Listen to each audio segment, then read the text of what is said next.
Oh, goodness me. Goodness me. Good evening, my lovelies, and I'm genuinely, absolutely thrilled to bits to be here with you tonight on this Monday night where our normal hour of pleasant community togetherness has been specially elongated into no fewer than 2 hours, 2 whole hours of delicious, plumptious community wonderfulness. I'm jolly excited and I've got lots of things to talk about, and I'm sure you all will have too. So this is just going to be generally wonderful, isn't it? Especially as I don't know, oh gosh, I don't know what it's like where you are, darlings, obviously, on two counts, really. One is I don't know where you are, unless you're somebody who I do know where you are. And two is even if I do know where you were, or even if I don't know where you were, or indeed are, then I can't possibly know what the weather is doing there, unless you're in exactly the same place as me. And in which case, I would know without a doubt that it's absolutely horrendous outside. Now, today has been a back to normal Monday after all the excitement of last Monday and going home and meeting up with the lovely Sean and all of that. Today has been back to normal. I went to a wet, wild, and windswept yard in the north with a hairy, camp damp Jesus and got wet and cold and miserable. But that was nothing. My goodness gracious me. Wait until you see the video. Now, driving there, I drove through about 3 different weather conditions. I was not prepared for what happened when I came home. What? I should rub it up. Well, I'll go to the foot of our stairs. It was unbelievable. But let's pile right into you lot. And I'm so excited. I'm genuinely so excited. And I'm genuinely annoyed that my coat has made it into my live stream. That was not planned. My coat is not intended to feature. And look, this, darlings, this is my yard coat, which I'm just going to empty the pockets out of and hang up. This is my knocking about coat. This is my not for best coat. This is my I don't mind if it gets dirty coat. And that is the coat that I deploy on yard days. Now, my posh coat isn't hanging up where it should be. Hold on.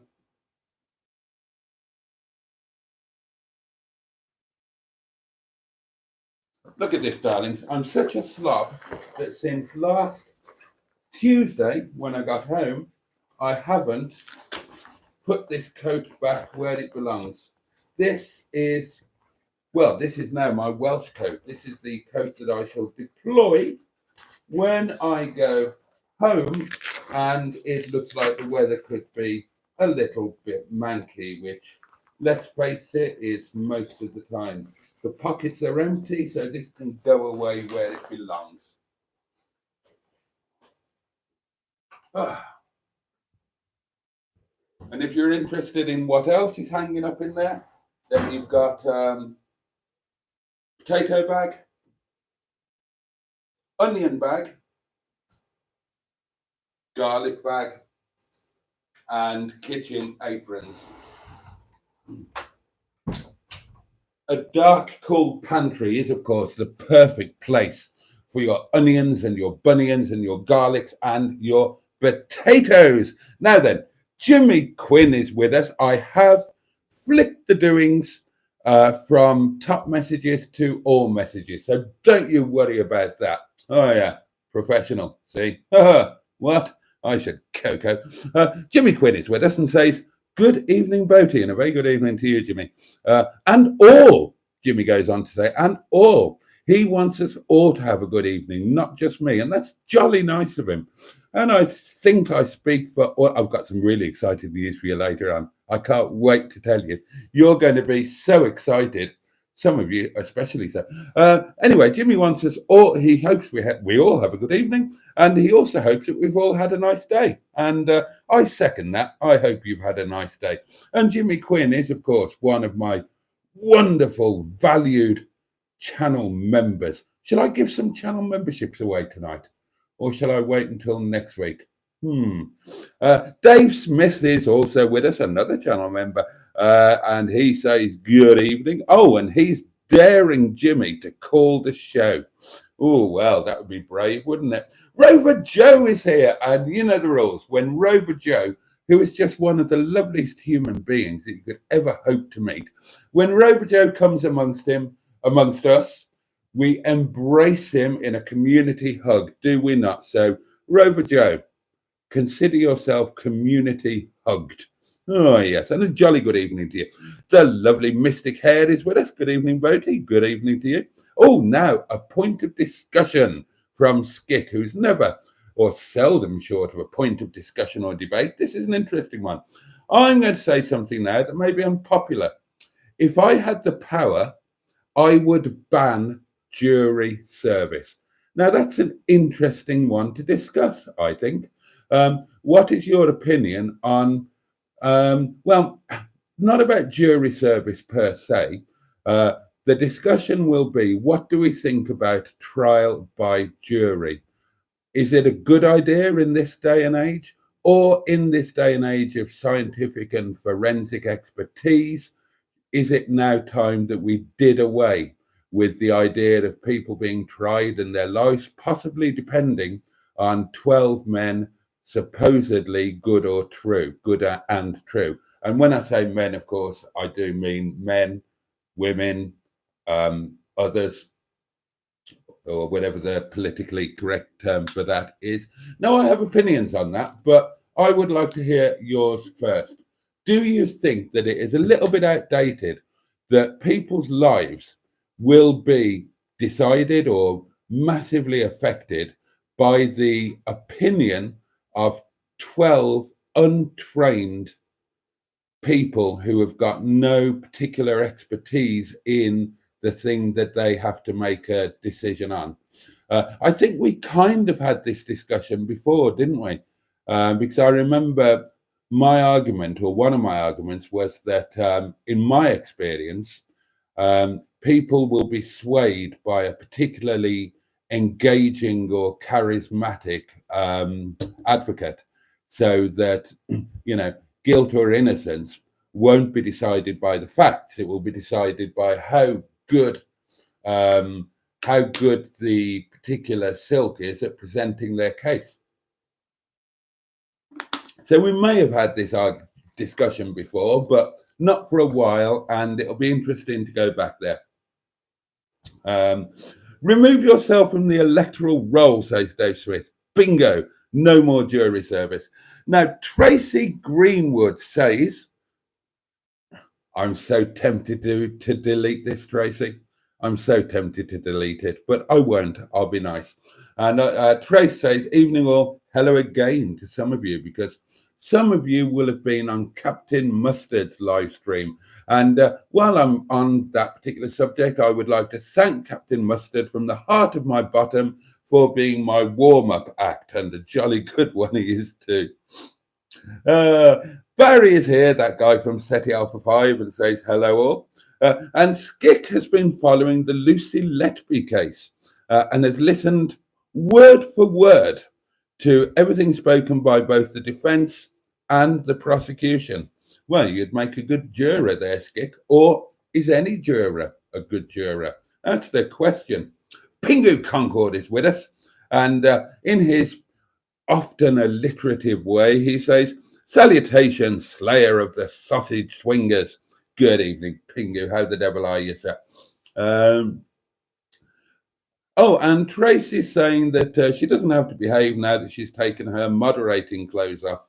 And interestingly, I happen to know that she will not be speaking metaphorically.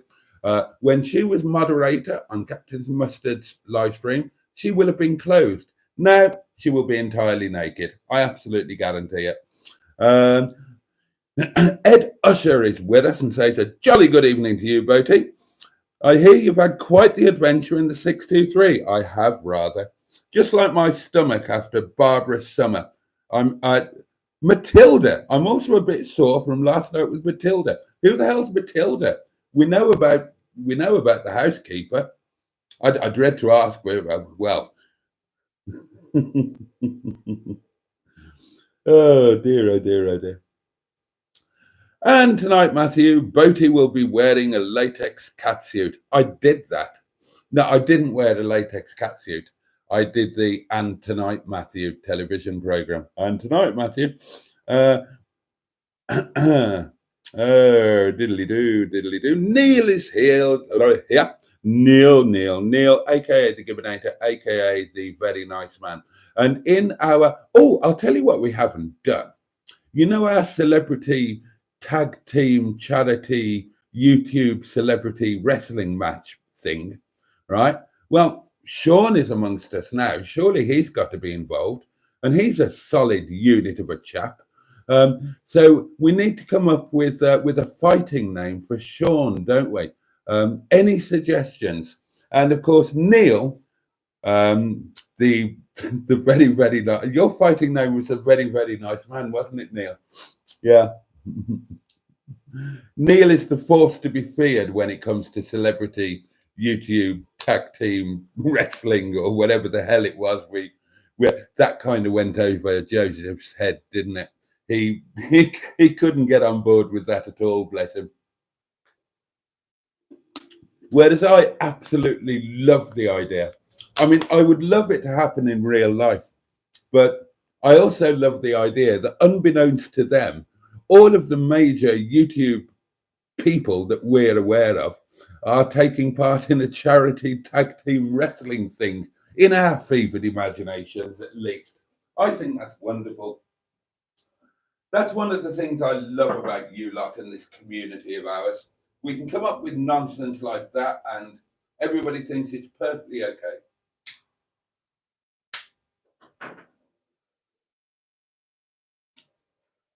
Next winter, we can have celebrity toboggan racing or something. Toboggan.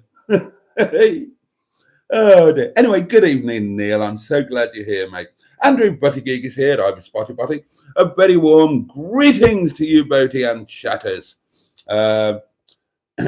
Oh, and Skick is still talking about that particular case. My opinion, he says, is she did it, but there is doubt. If the jury would have been educated in criminal law, it would have been a not guilty verdict. Yeah, well, if you're quite correct, Skick.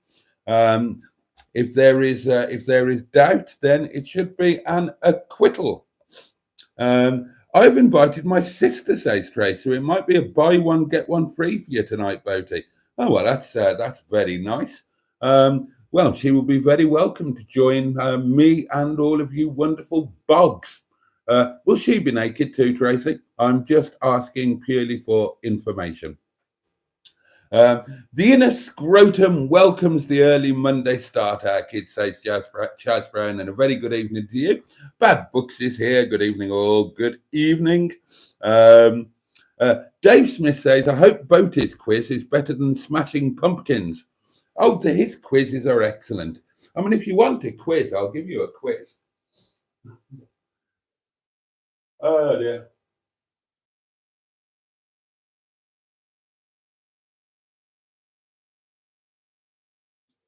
I quite like the idea of a quiz, actually. Good evening, chatting. Good evening, Boaty, mate. It's the lovely John Stoodley, and a very good evening to you, John. And as you know, you are very much in our thoughts at the moment. Trisha is here also, the lovely Trisha Alderman. Hi, Jason and all in chat. Oh, well, this is amusing. Tracy Greenwood, the moderator extraordinaire, who is highly trained and motivated to spot any potential wrongdoings in the comment section, has herself had a comment hidden for filth. So that's amusing. And she's replying to a message that has been retracted. So it doesn't absolutely make sense. Is that your Flashers coat? Asks Andrew. No, that one is upstairs. Coat or cake with your host, Mr. Floaty? Indeed. I haven't got any cake. I've got loads of bread. Now, I stopped at Morrison's on the way home, darlings, because quite frankly, I needed wine. I'm not going to lie to you about that. And I bought some things in Morrison's that I was rather surprised by. I bought 8 bread rolls because they were reduced from quite a lot of money to 7p. So I thought, well, they can go in the freezer. I bought a lovely unsliced Tiger Bloomer loaf because that was reduced to 8p. And I've sliced it up, I've put it in a bag, and I've put that in the freezer. I always freeze my bread because I don't eat a lot of bread. I have a slice of toast for my breakfast. That is my breakfast, darling. You all know it. A glass of excellent apple juice, a cup of strong black coffee, and 1 slice of lavishly buttered toast. And because of that, if I buy a loaf of bread, it won't last. So I freeze it and then I toast it from frozen. Where's the harm? In fact, Sean and I were having a conversation about freezing things earlier tonight. And yeah, bread is one of the things that I freeze as soon as I buy it. I also bought something else in Morrison's, darlings, but that is going to come after 11 o'clock because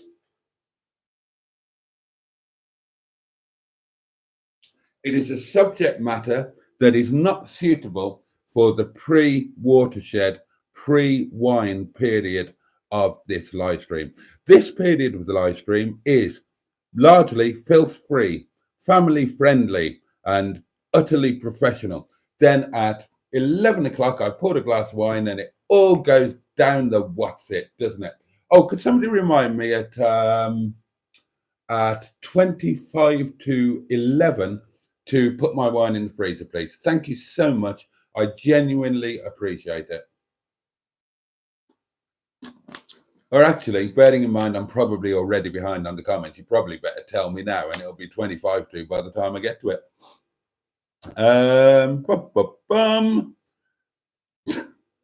Hello, Ben. Ben is with us. Oh, joy.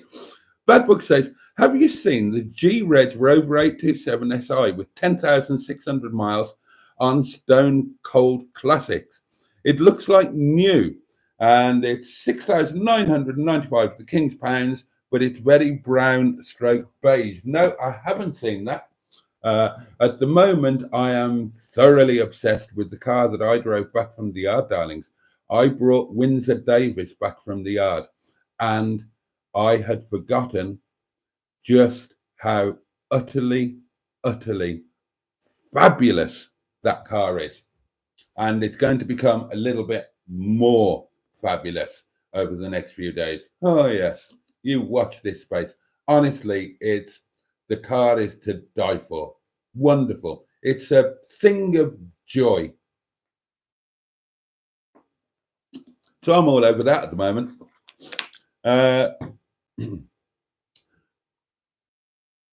Oh, John's explaining that the op didn't go ahead. Sophie is here. Hi, everyone, and hello, Boaty. How are we all? Hello, Soph. We hope you're well. Joe is also here, cast with JC. Good evening, all. I made it back to Cornwall.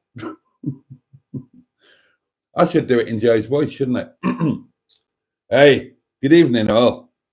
I made it back to Cornwall safe and sound. 700-ish miles covered in Michael Jackson. God, that's a long way to go, covered in Michael Jackson, isn't it? I mean, I wouldn't want to drive more than 3 or 4 miles covered in Michael Jackson, and then I'd want to stop for a shower and get rid of Michael Jackson and replace him with some talcum powder and a light dab of perfume behind my ears. Neil says, this is why Skick needs a channel of his own with his topics of conversation. I agree. I would subscribe. Absolutely. Hey, Trace, hope you're well, says Neil. Pingu asks a very pertinent question.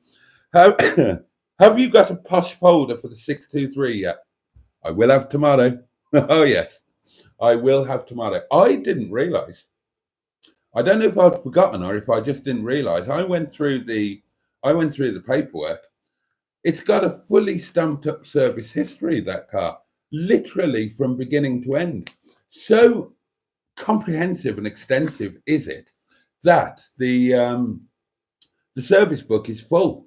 I think the last stamp was 111 or 112,000 miles, something like that. And then the book is full. There's no room for any more stamps. It's also got all of the original keys, including the red key, all of the original handbook pack, all of that. And Joe, Cars with JC, have you got? I'm going to show you. I'm going to show you this. It's wonderful. Stay there.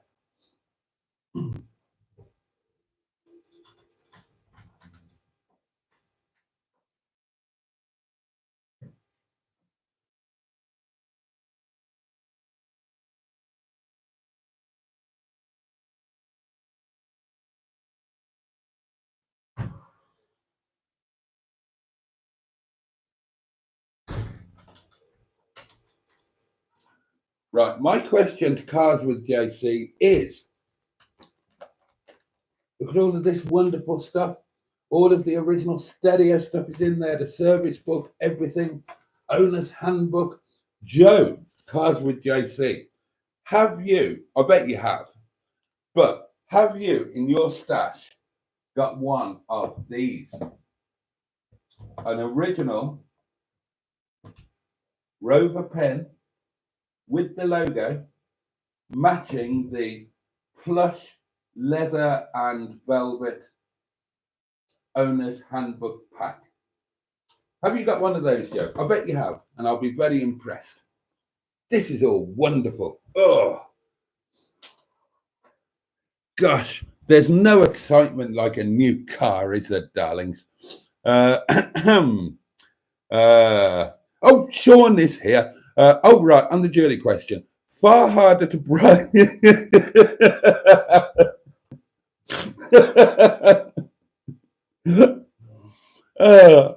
Right, I suppose this is a fair point, actually.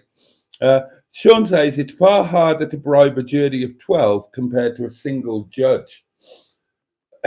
Okay, well, I suppose that is a point. It has happened, of course. But yeah, I suppose that's okay, Sean. That I will concede that is a point, arguably in favour of jury service. But what about if a jury was replaced so that instead of a jury of untrained people who were likely to be swayed by sentiment rather than sheer factual argument, or be swayed by the oratorial powers of the barrister?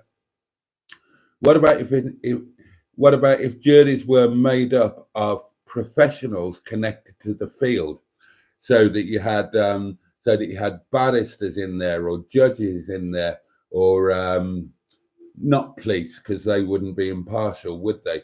But maybe some experts in there, experts in subjects related to the crime. I've just got a thing at the back of my mind that is it really wise in today's society for people's freedom or even lives in countries where they have the death penalty to be decided almost on a whim by entirely untrained people? That doesn't sit quite correctly with me. Oh, and neither does the death penalty, by the way, if we were going to talk about that. Trial by AI is the future, says Dave Smith. Many a true word spoken in jest. How's the clutch on Andy Pandy, asked Bad Books?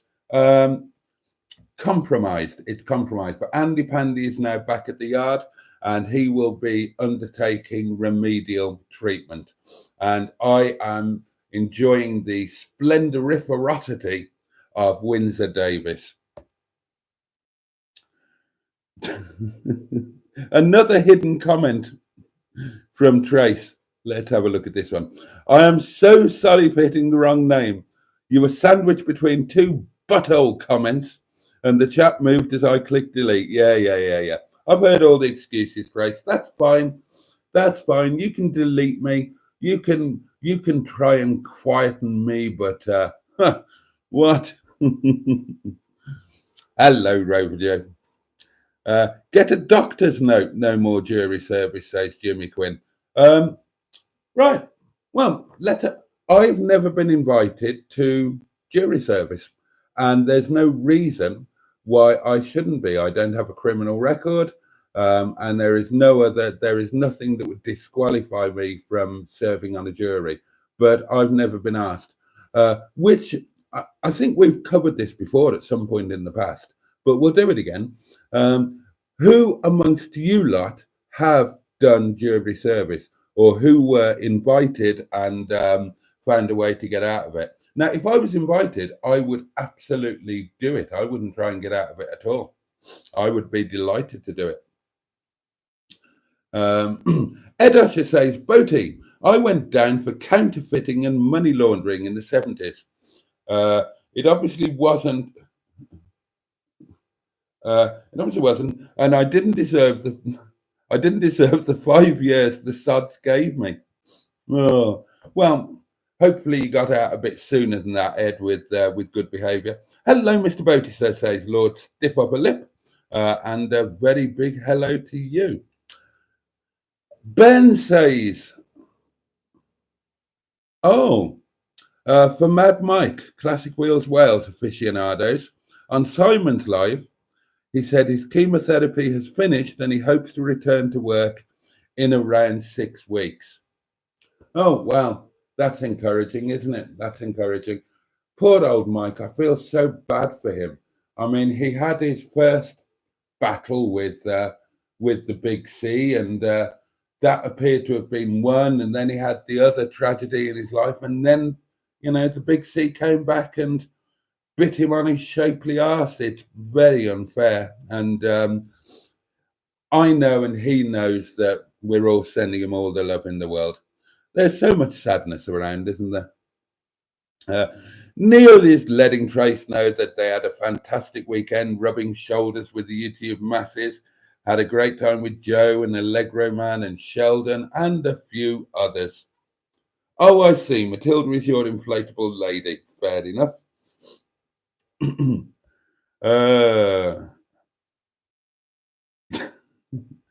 Quite possibly, Jimmy. Quite possibly indeed. Hello, Chat and Boat, says Ross, Dino Dad. Oh, the Valley Violator is a suggestion for Sean's tag team wrestling name, the Valley Violator. Dear, well, that could be taken the wrong way, couldn't it? Oh dear, I'm not reading that out, Trace. Not before 11 o'clock. Oh dear. Oh, the Director of Dissolution is Pingu's suggestion. I can't read that, Ed. Dear God. Dave Smith says Morrison's Tiger Loaf is the best. Aldi's not so much. Yeah, well, if you go into Aldi, you get exactly what you deserve. Sophia's just got into bed. She's got to get up tomorrow back on her course. And then she's got Neil over after work. That's nice. John has lost 2 subscribers this week and not sure why. It happens, John. I lost 2 subscribers this morning and 2 more, actually 3 more came along this afternoon. So look forward, not back, and just think that the new subscribers that come along will be a lot better for you and your channel than the ones that had the poor taste to bugger off.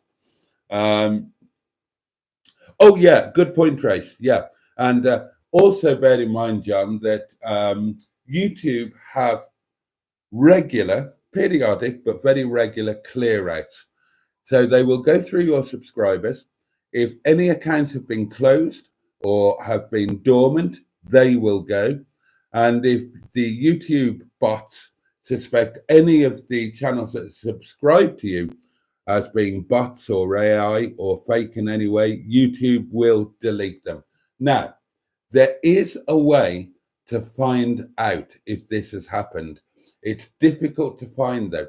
If you go into your analytics on a browser, not on an app, it has to be on a browser, then there is a way of getting into your subscribers and seeing where your subscribers arrived and where they left, and sometimes the reason that they left. So if they were removed by YouTube, you can see that and you can see how many. It's very interesting. I had a look at it just the other afternoon. Wine freezer now, says Andrew, and that is a good shout. Excuse me.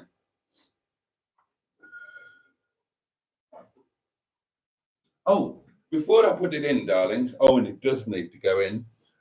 Tonight's wine tasting will be, because it was on offer, Morrison's The Best Soave Classico. It's it's a very young wine, 2022. It's 12% ABV, and on their dry to sweet ranking, it's ranking as number 1. In other words, the driest wine available. Which, if you're me, is exactly what you want.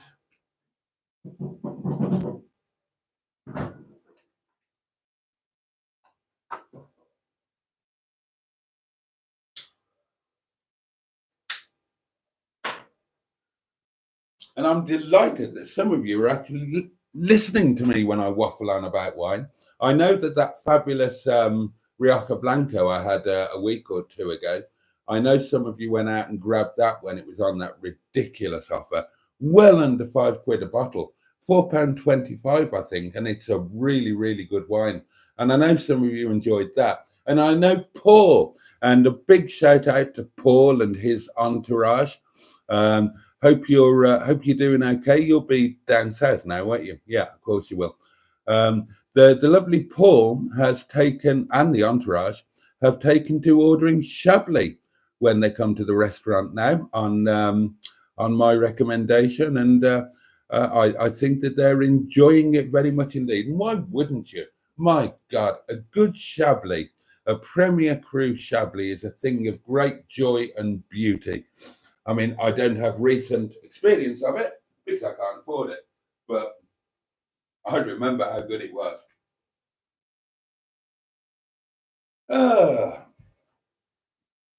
Gosh, 47 of you watching. That's most heartening, and I'm exceedingly grateful. In fact, I might give away some channel memberships tonight, darlings, because there is more and more going channel members only. And I need to repeat this, so forgive me if you've heard it before, but it is important. There's more going on the channel members only. Please do not think it's because I'm trying to fleece you all out of somewhere between 99p and £4.99p a month. That is not why I'm doing it. The reason I'm doing it is that I've been told, and it's been shown to be true now, that if I put out videos that don't get very many views, the algorithm decides that everything I put out is crap and it won't show it to anybody. I won't bore you with the analytics, but over the last 6 months, when I've been putting a lot of content out and it's getting correspondingly fewer views, I've looked at my figures very carefully. Now, my click-through impressions is very good. More people than average who are shown my videos will click on them and watch them. That's brilliant. However, my actual impressions are pants, rubbish. In other words, if people are shown my videos, they will watch them. But YouTube are not putting my videos out there to anybody. Now, that's changing at the moment because I've stopped putting all of the content out And thanks to Sean, the Welsh one really hit the ground running massively. And that's had a knock-on effect throughout all of my other videos. So I need to keep doing that. So all of the videos that don't get very many views will now be going into channel members only, because then the algorithm doesn't punish me for them. And also, those videos that were getting very few views, it's the very few people viewing them, like Boaty's and Ushers, for example. I know perfectly well that it was my inner scrotum who were watching them, and I think pretty much all of my inner scrotum are channel members, so nobody's really missing out. But I will say this. If you would like to see the things that are going to be in the channel members area, but you genuinely can't afford or justify the channel membership cost, please message me privately, and I will ping you the pound. I will ping you the pound, and I will continue pinging you the pound, because I don't want anybody to miss out on anything because they just haven't got a spare quid. That's not fair. And also, I will continue to give channel memberships away. So there we are. Jimmy says, I think I might buy the Rover 623. Well, be bloody quick before I sell one of mine, so I can keep it myself, because that is the big question. That is the big question. I genuinely adore that car. It's right out there. It's in pole position, and that is peak Rover. It's supremely comfortable. And it is incredibly comfortable. It's refined. It's incredibly well equipped. It was built when Rover weren't skimping on things. It's got real wood. It's got leather everywhere. It feels well put together. It's just it looks fabulous. It's a brilliant thing, and I'm thinking that really I should sell one. I should sell one of mine and keep that. So if you want to buy it, be quick before I actually make the decision and do it. It is genuinely a fabulous car, and how rare are they now? There are very few 623s left on the road, let alone the GSI, let alone one of the very last 623 GSIs off the line. That car out there is a double facelift car. So absolutely the last of the line that's got both facelifts on it. And it is, oh God, it's fabulous. Now, the colour, darlings, is not silver, but it is a fabulous colour, and the colour is called White Gold 2. It's a Jaguar Land Rover colour. It looks amazing, and if I were to keep the car, then I will be rethinking my colour strategy, because obviously all of the others are silver. So I would rebrand my colour strategy into an Olympic fleet, and I would have gold, silver, and bronze. How cool would that be? I think that would be quite cool. I mean, isn't it amazing that somebody could have such idiotic OCD that they would have to come up with a justification for having a car that was a different color? Absolutely ridiculous. But there you go. That's me. I'm an utterly ridiculous human being.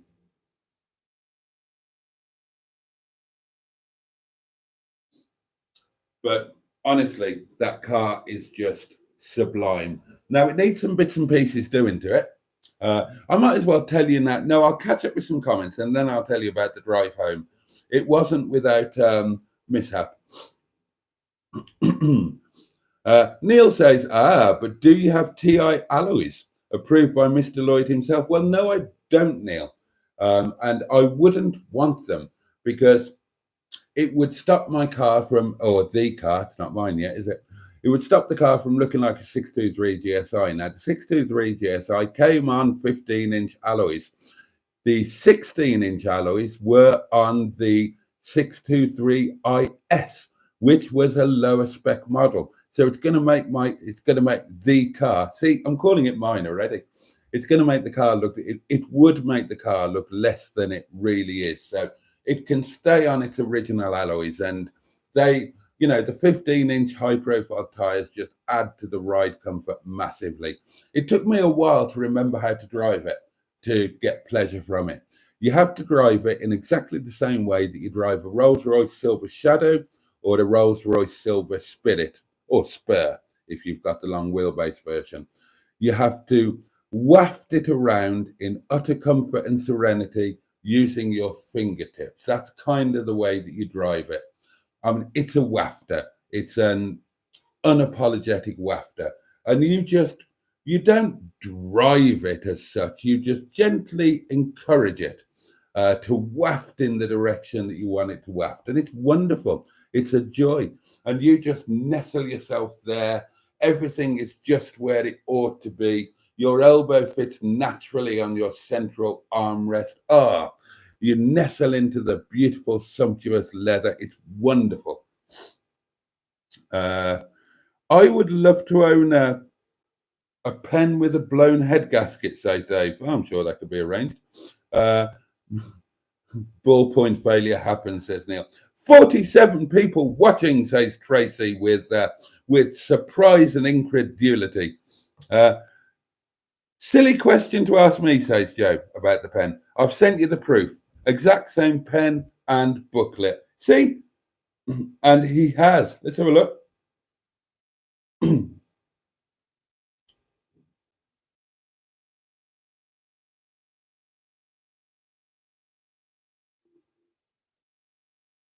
And he has sent proof. He has exactly the same pen and booklet. And I did think that you would have, Joe. There you go. There is Joe's absolute proof. And there's another photo for good luck. I thought you would have, Joe, but no, I've got one too. No, I haven't, have I? Now, whoever buys the car will have one too. I want the card and I want the pen. Oh dear. I just need to flog one of mine. Dan Peters is with us. Evening, Mr. Boaty, sir. Hope you're well. I'm very well. Thank you, Dan. It's kind of you to ask. Sorry not been on the live for a while. I've been flat out with work. Dan, my dear chap, we all know that you have a life, and I know that all of you had lives. Of course you're not going to be here every night. Not, well, some of you are. I certainly am, and I'm very grateful for it. 52 people watching. Look at that.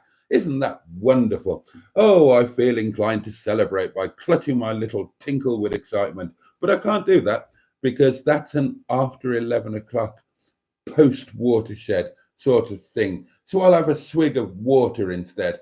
I've run out of Vimto, I think. I might have a tiny little bit left, but not enough. It's going to be water for me with my lunch tomorrow. Oh, and no, I've got to stop talking. Read some comments out, you fat oaf. People are kind enough to comment. Do them the courtesy of reading their comments out. Don't blather on about your lunch tomorrow. Nobody cares what you're having for lunch tomorrow. All right. Steady on. Paul Acril asks, why haven't you been over Mustard's house for a meal and pudding? I can answer that, Paul. There's one very good reason. Despite the fact that I'm his best friend, Captain Mustard has never and will never allow me into his house. When we go to his house to pick something up or whatever it is, I have to wait outside. I don't have to wait in the car. I can stand on the pavement, but I'm not actually allowed to step onto his property. And if you're wondering, no, I'm not joking. Mustard's been here umpteen times. I've cooked for him. He knows his own way to the lavatory. He knows where the tea bags are, where the mugs are. He makes his own tea. He makes himself absolutely at home. I have never been allowed into his house. So that's why I've never been there, Paul, for a meal and pudding. Not allowed in, never been invited, but hey ho, that's the way things are. Lord Stiff Upper Lip says the Rover 623 is a Honda Accord underneath. You never see the Accords anymore now. They were built in Swindon. Well, you are fairly correct, Lord Stiff Upper Lip. It is predominantly Honda underneath. However, remember I told you that this 623 is a double facelift car. Well, in the final facelift, which took place in late 97, then the suspension was tweaked, the ride height was tweaked, many things were tweaked. And although it is a Honda Accord platform, Rover worked with Honda in the actual final stages of development. In that, Rover sent a contingent of their best engineers over to Japan, and Honda are on record as having accepted a lot of the Rover recommendations. So it's not just a bit of Rover plunked on top of total Honda. But yes, it is. I mean, there were two 600s, the SK1 and the SK2. The SK1 were Honda engined models, SK2s were Rover engine models. But that's, to my mind, that's what makes them peak Rover, because you've got, via a very successful partnership, you've got Japanese build quality and reliability allied to British styling, finishing, handling, and interiors. Now, if that's not the best of both worlds, I don't know what is. Because if you've owned or been involved with any hand-built British cars, you know that there's a very good chance the door will fall off. And that includes Rolls-Royce, Bentley, Bristol, Morgan, TVR, and any other British manufacturer you care to name. Handmade means the door might fall off. Sometimes literally. That 623 is lovely, says Joe. It is.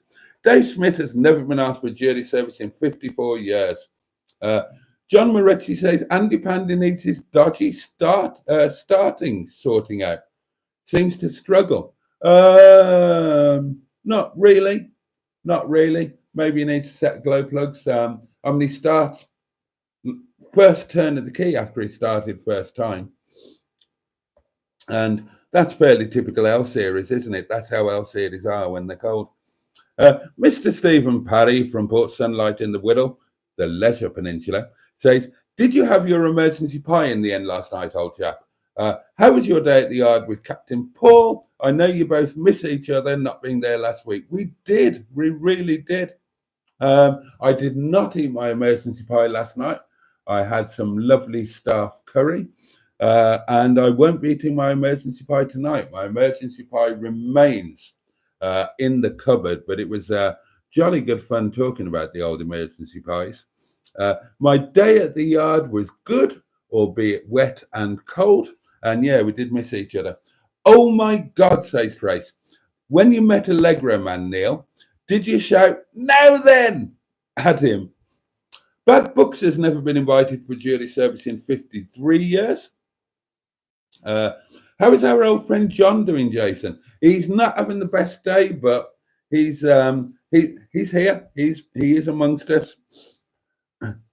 50 watching, says Trace. 53 at the moment. Barry has never done jury service, but in his job, he's had to give evidence several times. 51, says Trace, open brackets. Sorry, but this is exciting, close brackets.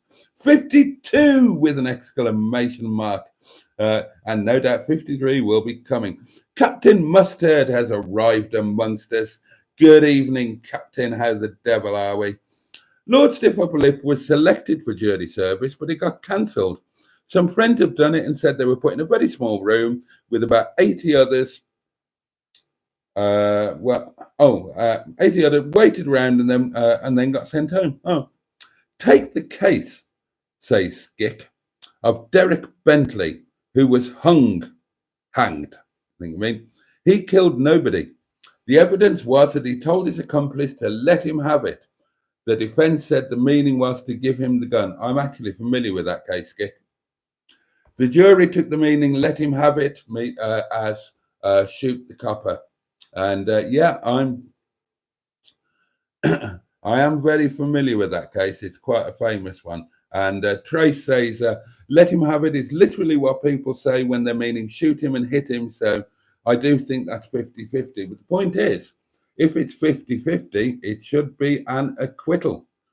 Beyond reasonable doubt is the yardstick. And 50-50 is not beyond reasonable doubt. Tony Martin was a very interesting case, says Barry. Oh, Paul is with us, the lovely Paul Tandy. Hello, Mr. Boaty and all. Happy Monday to you all. I've got an early start, so forgive me if I snooze off. We'll be listening to you early tomorrow on my way to work. You are forgiven, Paul. I know that you leave your home at 4:30 a.m. So my goodness, none of us could expect you to be up at this hour listening to this nonsense, but it's heartening to know that you will catch up on it the morning after.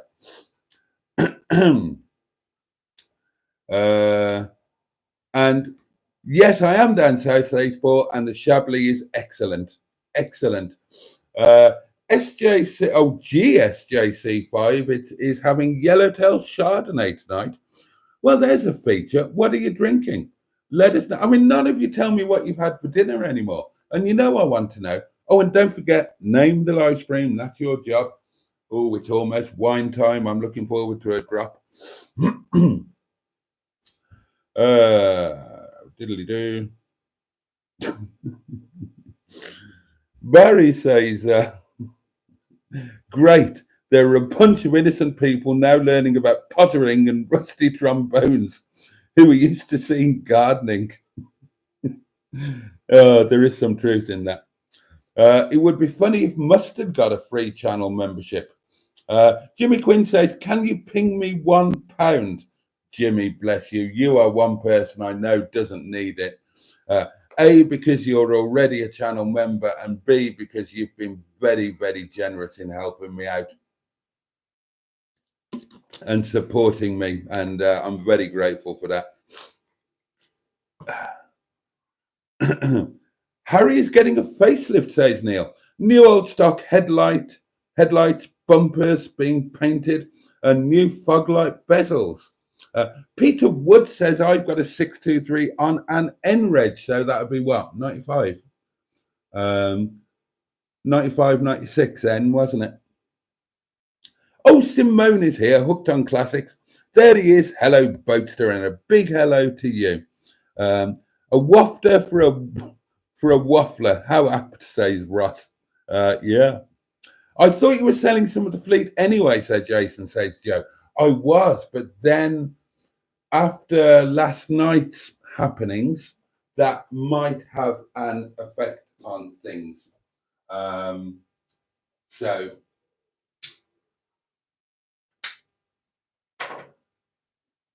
at the moment, I'm going back to what I've always said, is that any of the fleet are always available to the right home. If anybody particularly wants one of them and can guarantee that they will give it a better home than I, then they can buy it.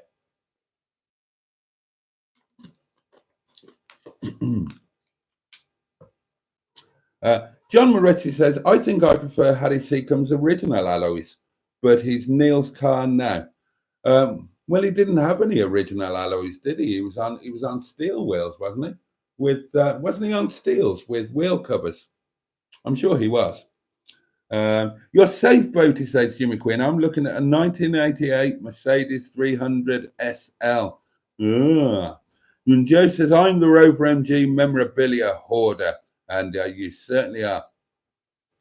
Joe says, the 623 suits you, Jason. Sell Andy Pandy, the 45, and Boo the Freelander. Yeah, possibly. Mr. Stephen Paddy says, Jason will have to start smoking cigars or a pipe if he buys the Rover 623, and he'll be the posh man. Black Line says, Boaty, you're the only person I know who thins out his fleet by buying more cars. A proper petrol head. Oh dear. Don't freeze your wine, says Trace. It should be okay because it wasn't chilled going in because I bought it from Waitrose tonight. Don't forget to like, says Jimmy Quinn. Apparently, Skik says Simone looked wonderful earlier on. Did you do a live earlier on, Simone? Sorry, I missed it. And Ross says, hey, Simone, hope you're well. I miss lives now as they're super early for me here. Joe says, Paul is a very private person when it comes to his home and family, and I can totally understand. Well, so can I, Joe. Radiant, suit you, sir. Perhaps if you didn't turn up in your flashing coat, says Pingu, Mustard would let you into his house. Oh, the phantom raspberry blower of old London town. Who remembers that?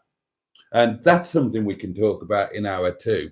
First of all, what television program was that from? And number two, what special features do you remember from the same television program?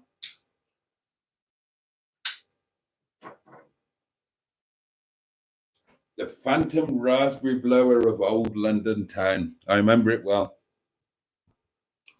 53 watching, says Trace. Oh, we've dipped down a bit since then, Trace. But yeah, there were 53 at one point.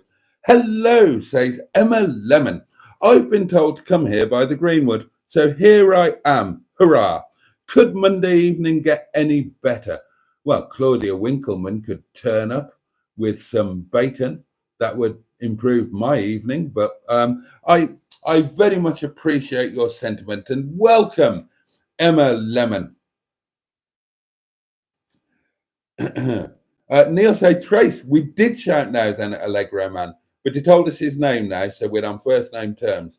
Well, Mustard and I know his name, but we still call him Allegro Man. I mean, you wouldn't call Superman Clive, would you, if his name was Clive? You know, Superman comes up, pants outside his trousers, flies in, curly, quiffy lock of hair thing. You wouldn't go, all right, Clive. You'd say, Superman. All right, Clive. How you doing? I quite like the idea of Superman being called Clive. Hello and welcome to my sister, says Tracy. I hold no responsibility as to her actions, and she's probably on the loo. And she doesn't drink, so she does everything sober. Gosh. God, what a way to go through life. Well, I mean, I salute you, doing everything sober. My God. Ed Usher asked, what's Boaty's favourite rover to have a fumble with a fine young buck or a lovely buxom young filly? Well, it wouldn't be a fine young buck. I'm not that way inclined. Oh, my favourite rover. I'm not sure, thinking about it now, I'm not sure that I've ever christened a rover. God, I'm genuinely trying to think back now. Rolls-Royce, yes. Bentley, yes. Jaguar, definitely. Toyota Previa, absolutely. Lexus RX, yeah. Oh God, I remember that one. A Ford Transit van, an LDV van. I can't particularly remember a Rover. Porsche, that was a bit tight. So the honest answer to that question is I don't know. I don't remember having performed such an activity in a Rover. So I'm going to have to pick one at random, and I would go for a Rover P5B. Limited headroom, but my God, that back seat would be wonderful. Wonderful. Tracy's on the Villa Maria Sauvignon Blanc. Oh, Mark Passad is with us. Good evening, Boaty, and good evening all, and a jolly good evening to you. It is now wine o'clock, darlings. Here we go. Oh, I'm looking forward to this. I'm looking forward to this. Day. I'm looking forward to this. I'm going to have some wine. I'm going to have some wine. I'm going to have some wine. It's gonna. Oh, bollocks, I forgot to chill the glass. Gosh, how annoying. Bosh. Here we go. Here we go. How chilled is it? How chilled is it? It's quite chilled. Hooray, hooray. It's quite chilled. Here we go then.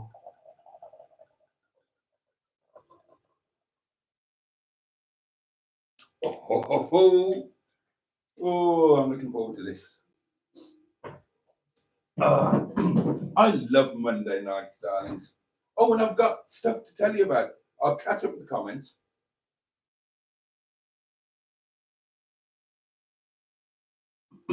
I'll totally catch up with the comments, and then I've got all these other things that I want to tell you, and I want to tell you about them now before I forget that I want to tell you. And I've got something to show you that you're going to be so excited by.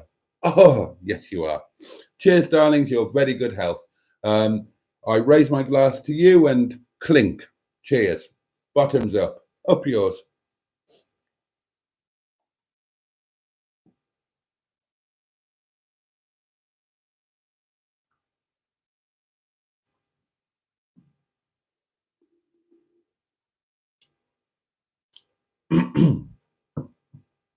That's very nice. Yep. Yep, I'm getting the warm glow. It's making its way down. It's just about there. And now it's going outwards. Wonderful. Oh, I do love Monday nights. I love my Monday nights with you, lot.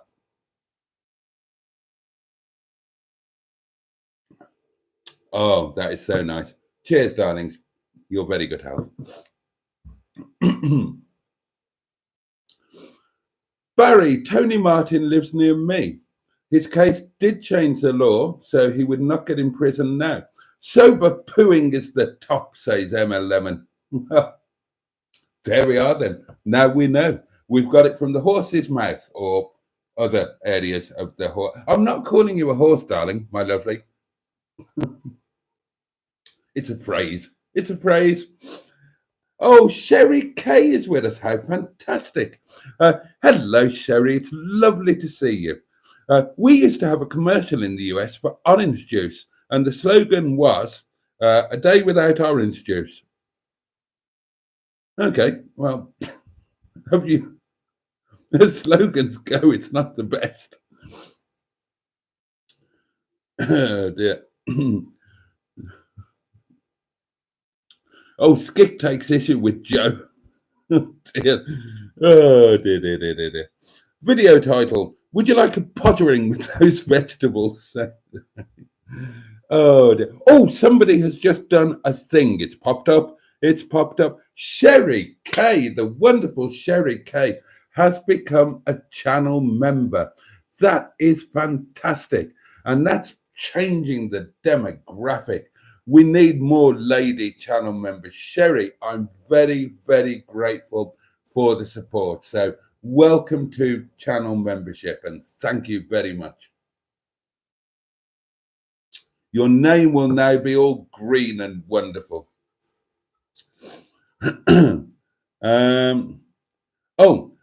What happens last night? Asked Joe. I missed the live as I was driving home.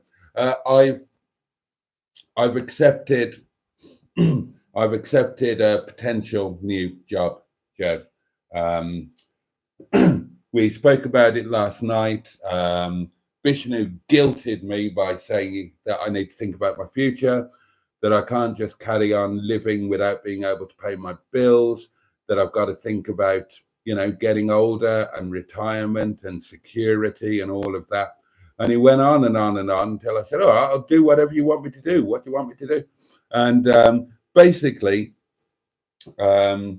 Bish wants me to pretty much just manage everything. both the restaurants, the third new restaurant when it opens. We've got, apparently we own buildings that I didn't know about that need to be turned into Airbnbs. And that's not including the upstairs at Ripley. That would be the fourth Airbnb. We're looking at buying a seafront hotel.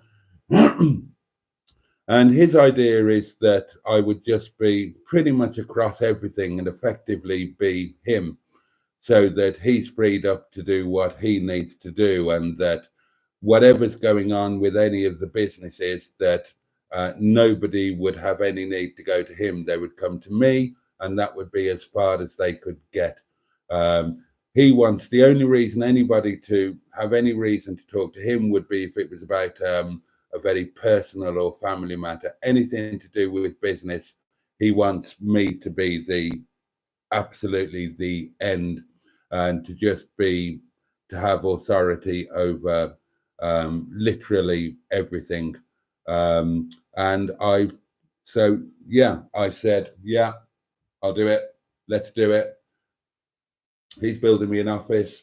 So, you know, assuming that all goes ahead, then, you know, I'm hoping that there might be a slight change in my income to reflect the fact that I'm going to be managing a multi-million-pound international enterprise, and maybe I won't have to get rid of anything at all.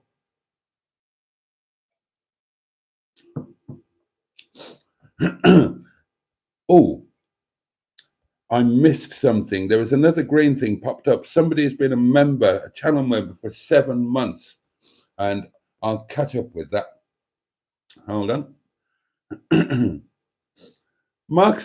Tracy says, isn't it amazing, Mark? 2022 was an awful year, but apart from that, it's been amazing. Joe says, Skick, I don't like inviting people in my house. JSJC5 says, would you part with Stigbert? It would complement my ZTT very well. Yes, I would. If you're the right home and the price is right, yes, I would. Hold on, somebody. Oh, Joe, hang on. Joe, you've become a channel member. I thought you already were. Joe. In fact, I'm sure you were. And you were a channel member before, weren't you, in a different name? What's going on there? Thank you very much, anyway.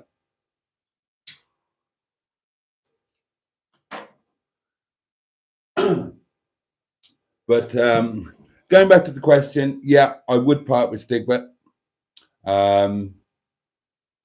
Yeah, right home, right money. And when I say the right money, I'm not going to ask stupid money. I know what some people ask for ZT190s, and I know how good Stigbert is, but I wouldn't be asking stupid money, not top money. Not even close to top money, not even close to what other people are asking. But I mean, realistically, the other thing is, even if my income improved, then my time would disimprove or decrease probably.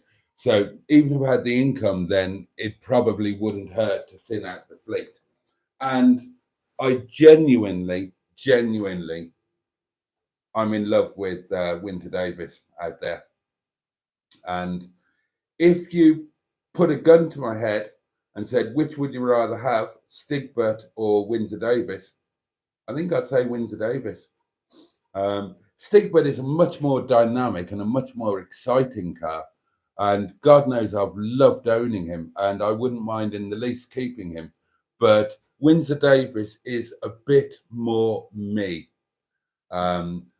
if that makes sense. Wafty, luxurious, laid-back power cars are the ones that I've always enjoyed the most. Not that I don't enjoy the other sorts as well, but yeah, long answer to a short question. I would sell Stigbert.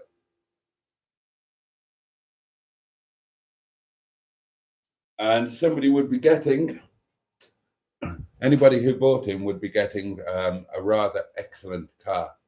Bear in mind that Stigbert was expert MG specialist mechanic owned before me. So he's been well looked after and he's been fully inspected underneath. There are none of the nasties with him, none of that. Obviously, there are a couple of bits that that need doing. The offside front ABS sensor needs replacing, and obviously there's the issue with the driver's seat that needs repair. But Stigbert is a good one. I think you all know that, don't you? I would one day love to buy Stigbert, says John, but at the moment, funds are not there for him for me. I completely understand that. I did do a live, says Simone. I'm sorry I missed it. I would buy the 45 V6 from you, says Joe.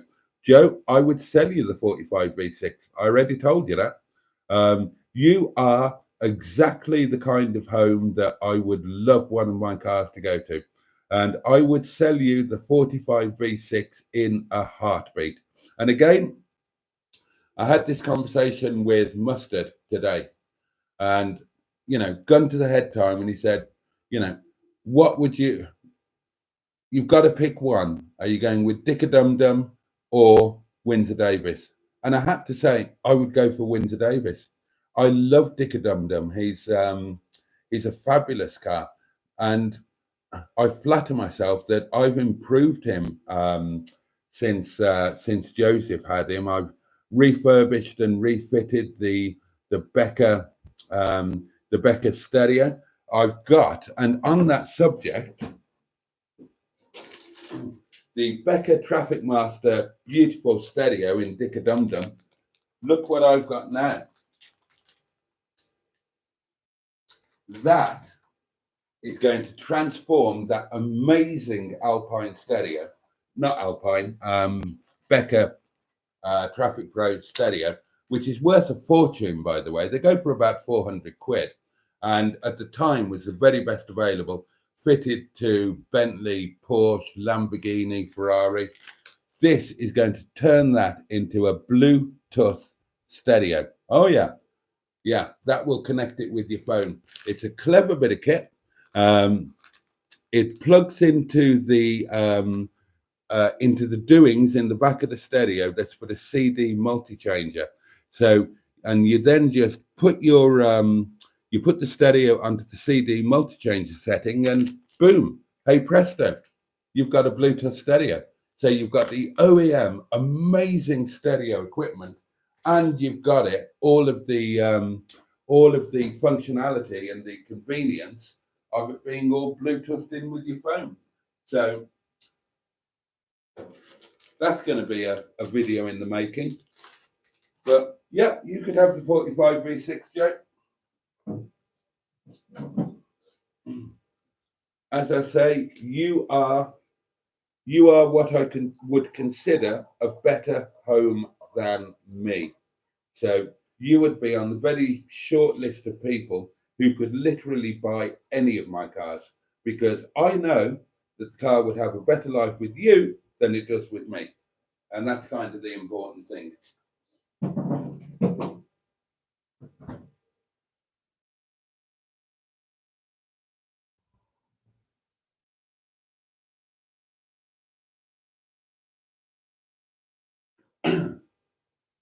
Now then, where did I get to? Oh, we're on to Neil. Harry's 14s were okay looking, but the one Steely is ever so slightly buckled, causing a horrible vibration. Since the TI alloys have gone on, he handles better and no vibration at all. He drives like a Rolls. That's good to hear. That's good to hear. And I don't blame you for putting the TI alloys on Harry and Neil. I would have very much done the same myself, although I wouldn't have paid as much for one of them as you did. Bloody hell. Oh, Neil, I'm with you in the electric aerial club. My electric aerial has been going up. It's not my car yet. The electric aerial has been going up and down like a good one, and it's wonderful. Although Now, the stereo in Windsor Davis is the original. So it's a cassette head unit. There's a CD multi-changer in the boot, and it works. But I've got a problem with it. And that problem is in the Rover 600, the radio doesn't have a display. The display is integrated into the clock. And as usual, that is no longer working. So my plan, remember the arse about with the stereo for Andy Pandy? And remember I bought that Alpine unit, and the Alpine unit wouldn't go into Andy Pandy. So I ended up getting the Chinese little job for Andy Pandy. And because I then had the Alpine knocking about, I put it into Sheeson. But I was a bit conflicted about that because I love the OEM stereo in Sheeson. Well, that's turned out great now, hasn't it? Because the Alpine, possibly tomorrow, will be coming out of Sheeson, and the Alpine will be going into Windsor Davis. Sheeson can have his original stereo back in to mate up with his 10-disc multiplayer in the boot, and I will be very happy about that. And Windsor Davis will have a fabulous Alpine color-coded, all singing, all dancing Alpine stereo. So that will be amazing, and that's a job that's going to get done in fairly short order in the next couple of days, along with bloody windscreen wipers. The drive home tonight, honestly, one of the windscreen wipers was broken. One of the blades was broken, not the actual wiper. So Mustard nicked one of the wiper blades off Auntie Sophie and put that in on the driver's side. Can you imagine what a wiper blade off Auntie Sophie was like? Well, imagine it, and it was worse than that. So driving home, I've had no visibility through the driver's side of the windscreen. Okay? Remember that. No visibility through the driver's side of the windscreen if the windscreen wipers were operating. Now, bearing that in mind, let me tell you this. All hell let loose when I went home. We had a storm, the like of which I've not experienced for a while. The thunder was terrifying. The lightning was cataclysmic. And we had, get ready, heavy snow. At that point, I was in the high peak. Traffic was down to 20 miles an hour. The roads were either flooded or snowbound. There's rain, snow, hail, spray, you name it. It's getting dark, and I've got no visibility through the driver's side of my windscreen. How much do you think I enjoyed my drive home? I did actually enjoy little bits of it, but a lot of it was just a perpetual brown trouser moment. So yeah, he needs a pair of windscreen wipers ASAP. And there won't be air blades, they're going to be original Bosch. Windsor Davis needs to stay original, I think. Or shall I just upgrade him to aero blades anyway and say sod it? That's it. I'll have a look at the prices and decide. So yeah, he needs that doing. I need to sort the stereo out, but that's in hand. I can do the swap with Sheeson, and I'll be really happy with that. It'll be no hardship for me to have the original stereo back in Sheeson. You know how much I love that gramophone.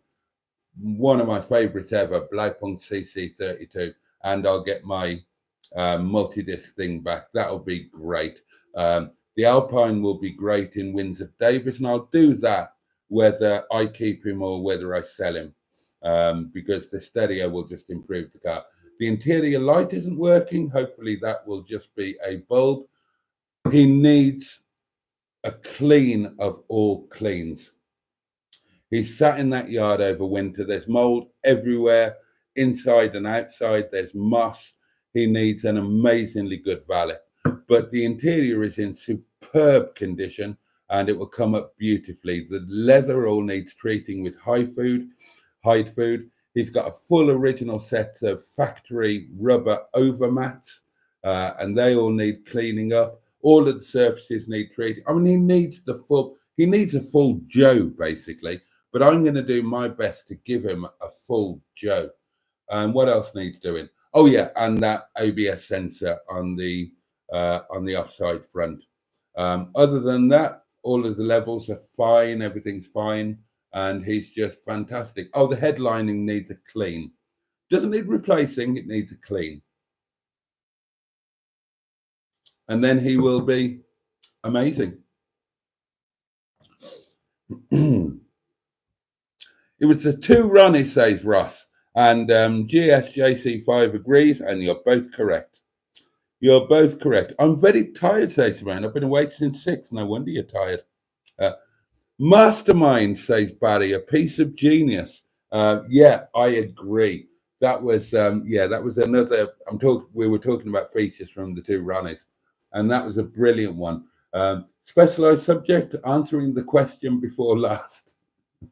That I agree. That was absolute genius.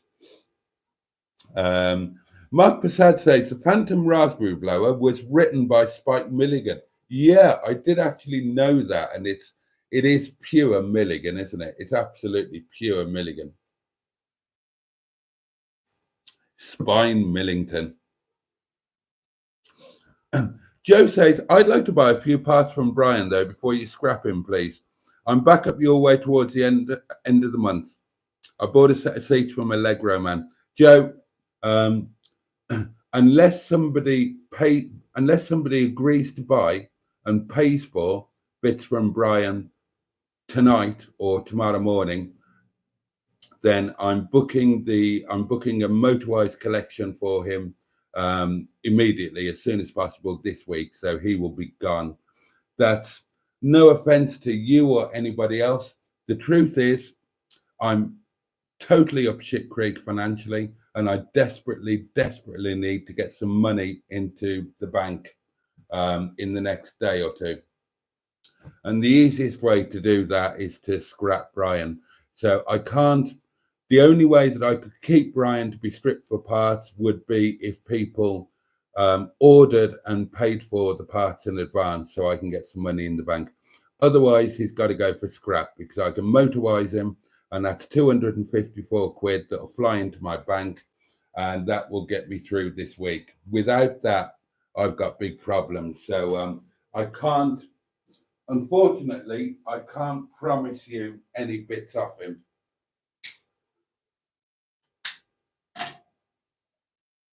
Because the reality is he's going to be gone by hopefully Wednesday.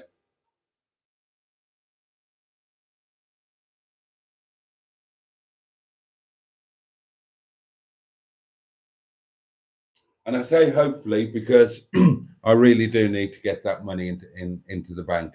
So unless something else sold, or something happened, then I've got to. It's been a while, and I've offered the car whole.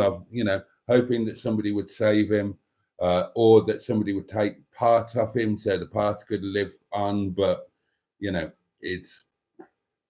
I need the money. It's got to go. Simple as that. Unless somebody comes out of the blue and buys one of the other cars tomorrow. David Rennick wrote that sketch, says Barry. Is that Mastermind? I guess we're talking about. This is my third try, says Sherry. We used to have a commercial in the US for orange juice, and the slogan was, "A day without orange juice is like a day without sunshine." And then listen to this. This is one of the best compliments I've ever had. I now feel that way about your show. Sherry, bless you. That makes me feel all warm and fuzzy inside. And I'm sure that I speak for the rest of the community as well, because this is all a joint effort. If this is any good at all, it's only because of you lot. So Sherry, thank you very much indeed. And that's a lovely thing to say. and we are loving having you with us. It's a joy. Neil says the plan is to use the TI alloys for show wheels and get some 15s on it for using it locally, as the 16s look good, but definitely, gear him up. Oh yeah, okay, yeah, they would. Food chat says we are vegan. Let's go for it. What would you like to talk about? I will talk about food all day long and twice a day on Sundays. Bad Book says, did Gerald Wiley write the Four Candles sketch? He may have. Gerald Wiley wrote a lot of material for the two Ronnies. And for a long time, nobody knew, including, I believe, Ronnie Corbett, nobody knew that Gerald Wiley was, in fact, Ronnie Barker. And he submitted a load of things under a pseudonym. There you go.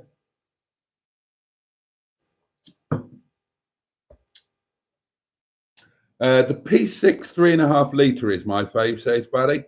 I love a P635 with the full length Webasto sunroof and the boot mounted spare wheel. That would be right up towards the top of my list. I'd like to christen TC, says Simone. Plenty of room in the back. There is. You don't get this sort of backseat information on Sean's channel, says Bad Books, and 55,000 decent people are very grateful for that. It's only you, unmentionable souls, who put up with this sort of nonsense. We're not for everyone. Mr. Stephen Paddy says, why not convert your Land Rover to a mini camper van and make it make a bed in the back of it? Because it's not big enough. It's not big enough for such purposes. I'm a large man. There's 6'5" of me. We Are Vegan says, I hope them cigarettes, probably means those cigarettes, that you're smoking are animal juice free. Well, I will inspect one for you and have a look.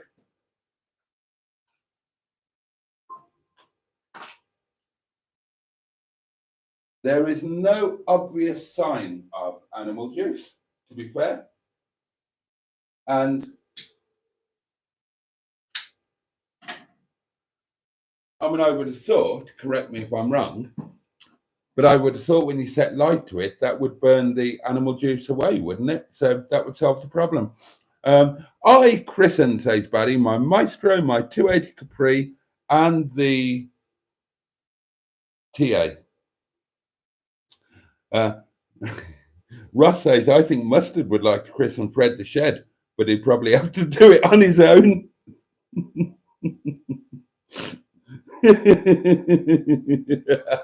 Yeah. I can tell you that this morning he christened Toby Charles, but not in that way. He did sleep in Toby Charles this morning. He did have a nap, seat down, curled up in the back, covered himself up, and had a sleep in Toby Charles. And that was also on his own. Gerald Wiley was Ronnie Barker, and yes, he did, says Barry. Oh, Weiner Trace. Wait until you see Mustard's video. I'll give you clack. Weiner clack, says Trace. Time for filth. Well, yeah, I agree with that. How was Yard Day, asked Trace. Was it good catching up with the bestie? It was great. I re-watched, says John Moretti, some old Harry Seacombe videos on Project Nigel. To be fair, he did get titivated quite a bit and therefore found a good new home. He found an amazing new home. Oh, and everybody's welcoming Sherry, which is lovely. Oh, and it was John who has been a connoisseur, channel member for 7 months now. John, thank you so much. And John sends a message. I'm loving the content, Jason. Keep up the great work, mate. That's really kind of you. Airbnb and Ripley says we are vegan. Sign me up. No, the Well, there might be the one in Ripley, but that's not a definite. We don't own that yet. We don't even own the lease to the upstairs. We've only got the downstairs. We're trying to get either the lease for upstairs, or we would just prefer to buy the whole building. There's one Airbnb in Claycross that we own, and there are two in, well, they're not an Airbnb yet, but they're going to be. One's in Claycross, the other two are in Nottingham. And those are all buildings that the company already owns. So there's not going to be any problems with that.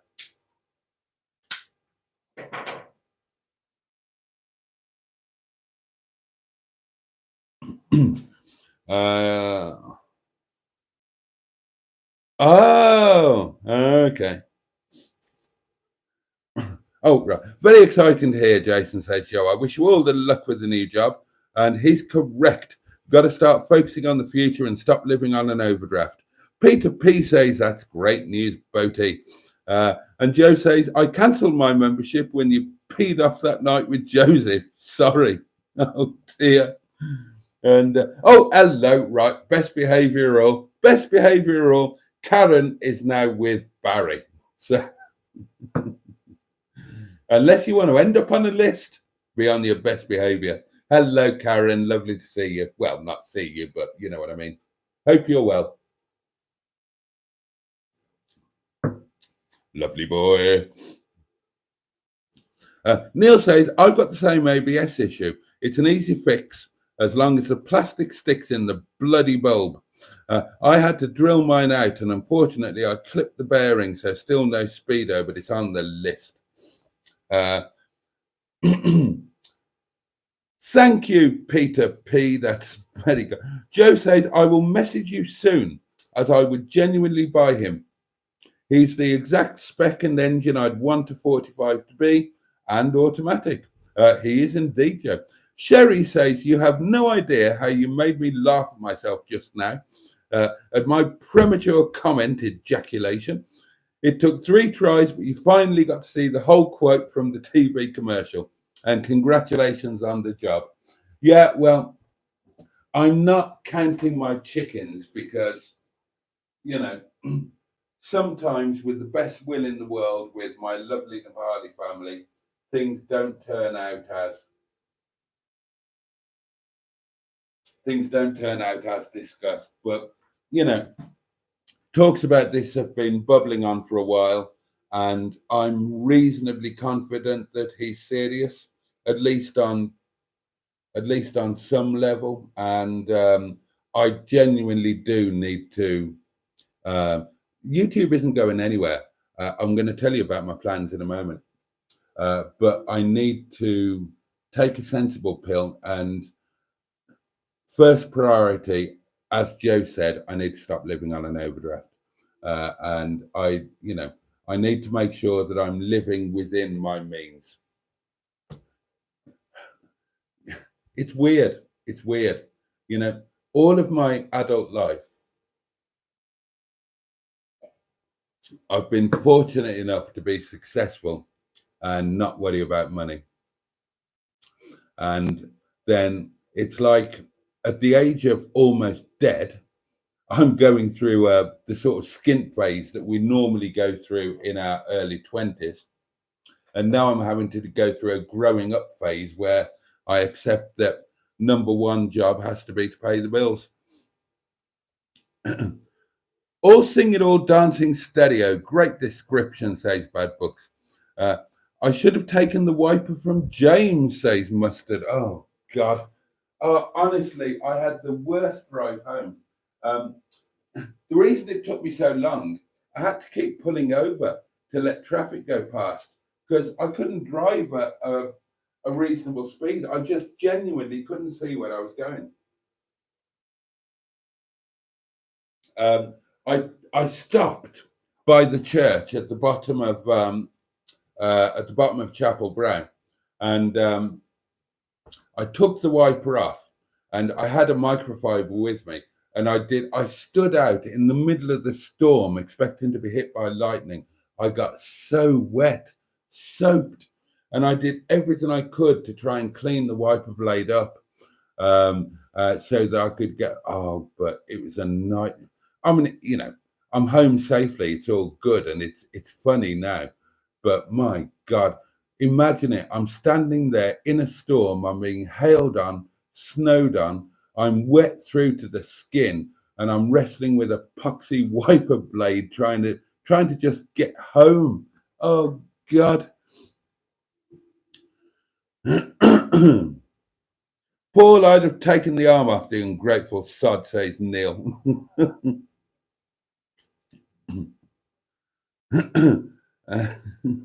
What have I missed, Neil, says Mustard. Moaning about the bloody wiper blade you fitted. I'd have took the arm off it and hid it in the yard so he had no wipers on the way back. Oh, that's annoying, says Joe, but I totally understand. We're talking about Brian now. I'd have bought a few parts off him, but if you need money, you need the money. I really do need the money.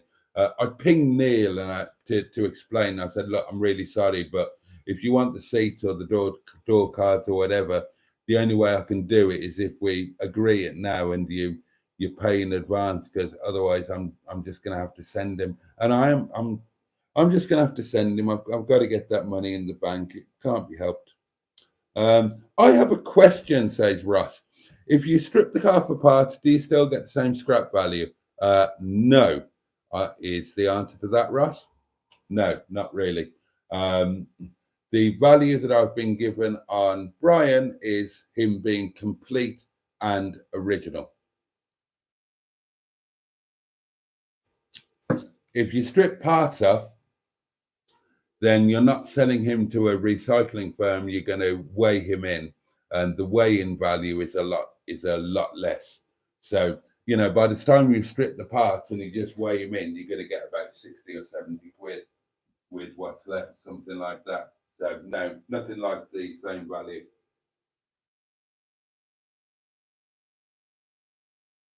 The Motorwise quote I got was dependent on the car being original and complete.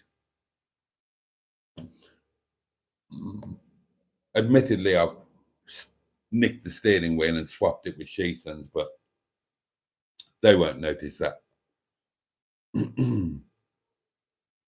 How many cars do you have? Asked Sherry. I have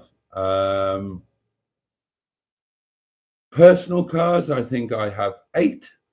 And then there are the company cars on top of that, but they kind of don't count. Ben comes up with the live stream title. Boaty gives Windsor Davis a good joeing. Yeah. Oh, Karen, I assume that's you. Hello, Mr. Boaty from mid-Missouri, and a big hello to you. Don't worry about it, Captain. Don't worry about it. Toboggan, I got that earlier. Great sketch, says Ross. Well done, Ross. I didn't know if anybody would pick up on that. One of my favourites. So, what do you do? Toboggan. I'm sorry? Toboggan. He's a jolly good tobogganist, Keeps his toboggan lovely. Absolutely one of my favourites. Now, I can tell you about, I've caught up the comments, so I can tell you about things and I can show you things. As you know, darlings, this is going to be very exciting. I went to Morrison's on the way home because I needed wine, and I bought some unexpected things. I bought some of those noodles for 55p that I remembered having before, and they were jolly good. That was unexpected. I bought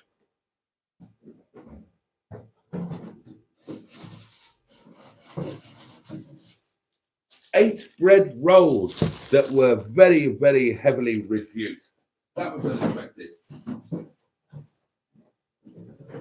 I bought an unsliced tiger loaf that was very heavily reduced. And I've sliced it, put it in a bag, and I've frozen it. That was unexpected.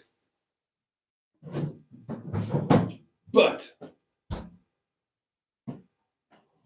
something else came along that was, those were kind of, you could expect those unexpected things. It's not an amazing thing if you go to Morrison's and bread is reduced quite late at night. Not amazing at all. What I wasn't expecting was a kind of middle of Lidl type section before you went in through the swingy barrier bit with some cheap things. And amongst those cheap things were, unexpectedly, I can't wait to show you this. Amongst those cheap things were, does anybody want to guess? Does anybody want to guess? I've got the item behind my back. Would anybody like to have a guess?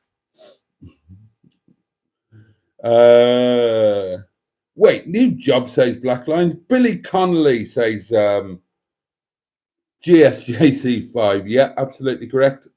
Barry introduced me to the two Ronnie, says Karen. Father Ted and so on. How did that? Well, Karen says, how did that shit gob get on the TV? It's gobshite. Gobshite, darling, not shit gob. Oh, dear. Oh, and then goes on to say, sorry, I've been informed it's gobshite. It is. A vibrator, a squeaky chicken, a novelty candle, all wrong. Come on, keep guessing. This is fun. This is fun. I'm sitting on the item now, which should tell you that I'm literally sitting on it. Look, no hands. This is not a fragile item. I'm enjoying this. Come, right. None of you will get it. None of you will get it. But it's an item. It's an upgrade of an item that I own that you are very familiar with. You all know about it. And this is an upgrade, a new version, a replacement, if you like. It's not a cut candle, bad books. It's not a squeaky chicken. It's not a vibrator. It's not a pacifier. It's not a novelty Jesus. It's not a whoopee cushion. It's not a knob candle. It's not a dildo. It's not a sparky thing for the gas. And it's not a corkscrew. Right. Do you need clues? Anybody want to go for it? Let me top up my wine while you lot continue to get. Oh, bloody hell, I've run out of. Oh, where are they? Oh, where's my doings? I've lost my doings. Oh, over here. Well, where's that gone? That's unhelpful. Sorry, darlings, we've reached the point of the night where everything starts unraveling. Not a spatula, not an hemorrhoid ring cushion, not a wiper blade, not Olympic condoms where the bloke can wear silver and come second, not a safety tie. Yes, Trace, it's something I've already got. No, it's not a hot water bottle. Trace has got it. Show that comment. Trace has got it. Trace, you genius. I didn't think anybody would get that. You've only gone and got it. Bloody hell. Let me top my wine up. Oh, my God. I can't believe you got that. Oh, my God. Oh, dear. Oh, dear. Trace, you win some sort of prize for that. I can't believe you got that. Oh, dear.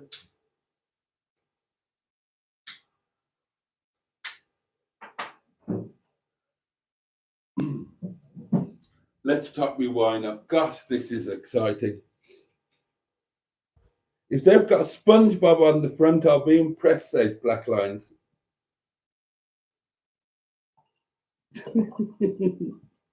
Right, I'm going to show you. Darling. In these bargain basement bins, and thank you to 34 people who've tickled that like button over the last 1 hour and 44 minutes. That's exceedingly kind of you. Actually, we can have a bit of a poll here.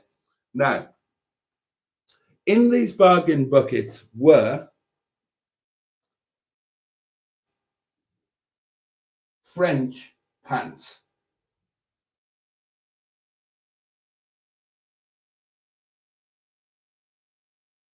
Chauvignon. €19.90 for one pair of pants. €20 for a pair of pants. But they weren't, were they? They were in the bargain bucket in Morrison's. Are you ready?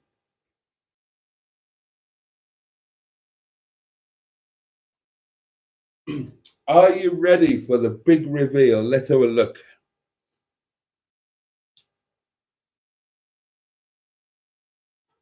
Oh shit, I did, didn't I? Oh, Trace, yeah, I did. I forgot. I completely forgot about that. Oh, I did. I let it out on Mustard's Live. Oh, well. Right, let's show you. Check them out. Check them out. Let's have a look at them. I haven't unwrapped them yet. I was waiting for you. Oh, hold on. They're sealed.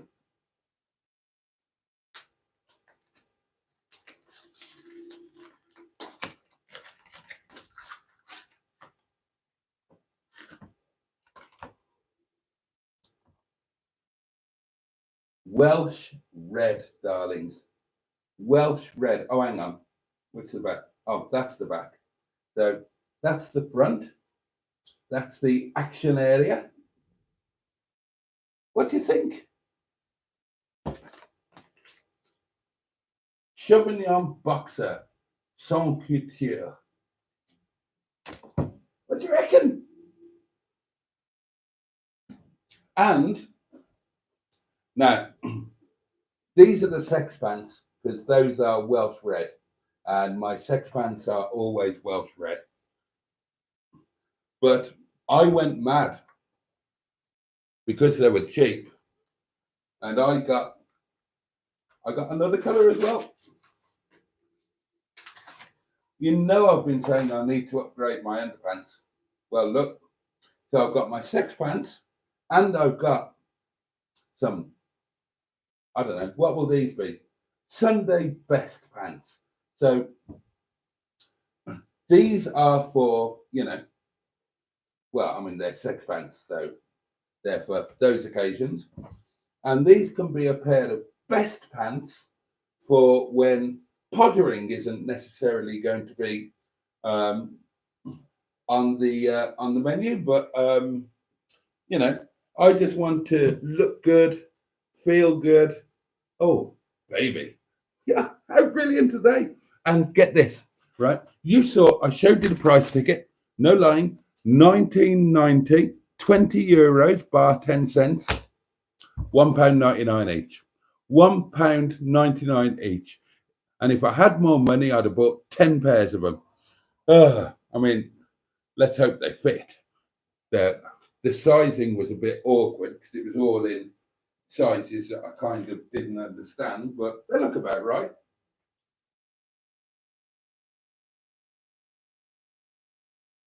What an amazing day. This day will go down in history. I'm going to go and get my old sex pants. We'll do an official handing over.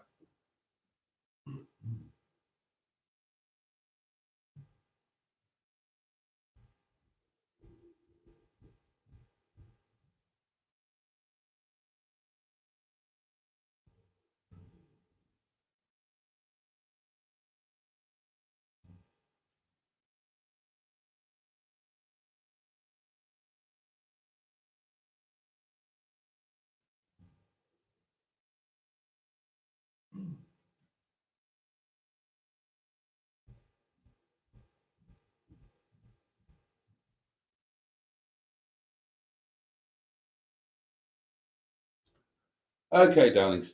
These were my previous sex pants, and I think you would agree with me that they're not particularly impressive. They're not all red, they're mixed colours. They're not going to impress anybody. Now, I've had sex pants before, of course. I've had sex pants since I was 21 years old. And the rule is my sex pants have to be red. Now, when these came in, which I think was about, oh God, when was it? I was certainly married. So I think I introduced these about 12 or 13 years ago, something like that. And I'd worn my sex pants out, quite honestly. And I bought a multi-pack of pants. And because these had something red in them, and it's not really a Welsh red, is it? Then I designated these as my sex pants. And I think you'd agree with me that they're not really suitable. They're not really suitable. So finally, to replace them, I mean, these darlings, these are proper sex pants. Welsh red all the way through. Beautiful, soft, hopefully absorbent material. Right, there's going to be no stopping me with these. If I'd have had these instead of these, Bernard wouldn't have run off with that other man.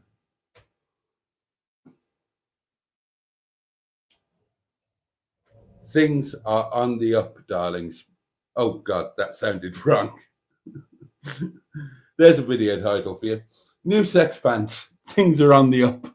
Oh God. Oh, what an exciting moment. I'm so happy that I could share that with you.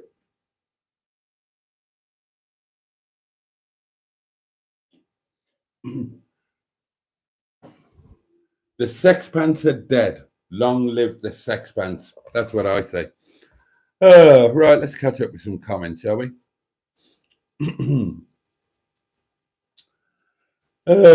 Tom Jones musical sex pants accompaniment. Sex pants, sex pants. Good memory for me, though, Trace. I deserve a prize for that. No, you don't get the prize now. Not now you've reminded me. Oh, God, here we go. Ben singing. Sex bomb, sex bomb. Yeah, you're a sex bomb, huh? You can give it to me when I need to come along. Suits you, sir, says Barry, or potentially Karen, I'm not sure. Not SpongeBob, then more Patrick. And they are red, says Peter Pete. Welsh red, yeah. I mean, as a Welshman, your sex pants should be Welsh red. There should be no argument about it. I am utterly delighted. And hopefully, fingers crossed, those should see me out. I shouldn't need another pair. I mean, realistically, how often are they going to get used and how long am I going to last? What we could be looking at there, darling, are my very final pair of sex pants. Do me a favour, bury me in them, just in case. You never know. Action area. I just fell off the sofa, says Trace. Please don't try them on, says Bad Books. I guess they weren't available in Starlight Silver, says Ross. No, they weren't. I'd love to see them in Silver Lame. Sherry says, you just reminded me of one of my favourite lines from the B-Way show. Mame, when the two main leads, antagonistic friends, attempt to get out each other's ages. And one guesses somewhere between 40 and death. Yeah, that's about right. That's about where I am. I remember in the 80s, there were lots of cheap underpants from Russia because Chernobyl fallout. Chernobyl fallout. Oh my God. John, really? Oh God, Boaty's pants action, says Max Prasad.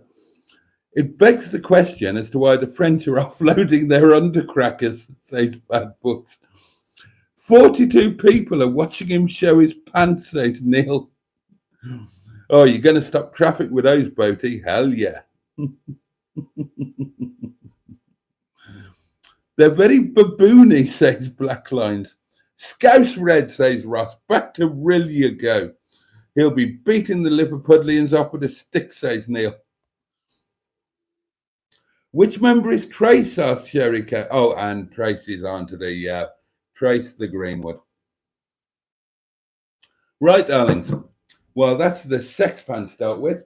And I've got 6 minutes left to tell you about some other stuff. And the other stuff I'm going to tell you about are the Welsh episodes. There are going to be more. Oh, I'm so sorry. I had literally no option but to release that one, and I hope it didn't overly offend anybody. That was a full-on wine burp, and I'm 1 hour and 55 minutes into a live stream. These things are going to happen. I can only apologize. Thank you, Trace. Welcome. A massive wine burp. It was a good one, wasn't it? Now then, the Welsh episodes.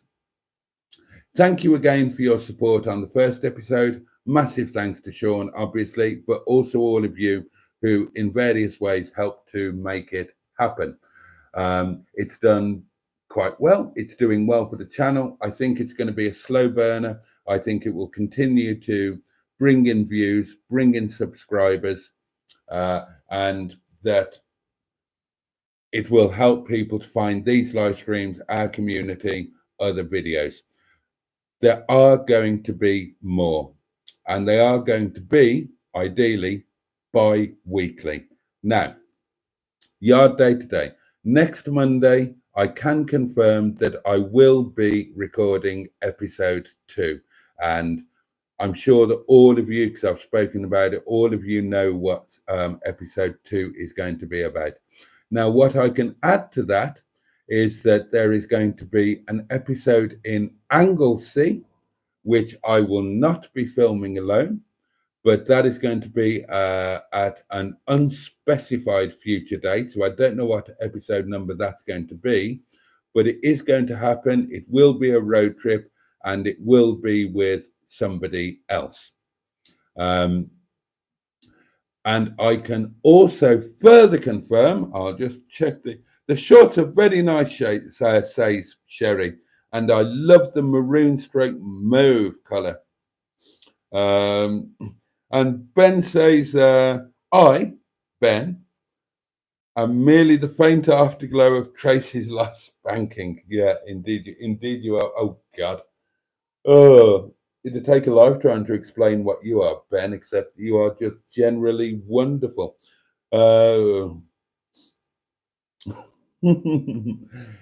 Right, the other bit of news that I can give you, and this is hot off the press, is that there are going to be more Welsh episodes with Sean. And episode 3, if I can find the money, will be, or will almost certainly be, a Sean episode. And there are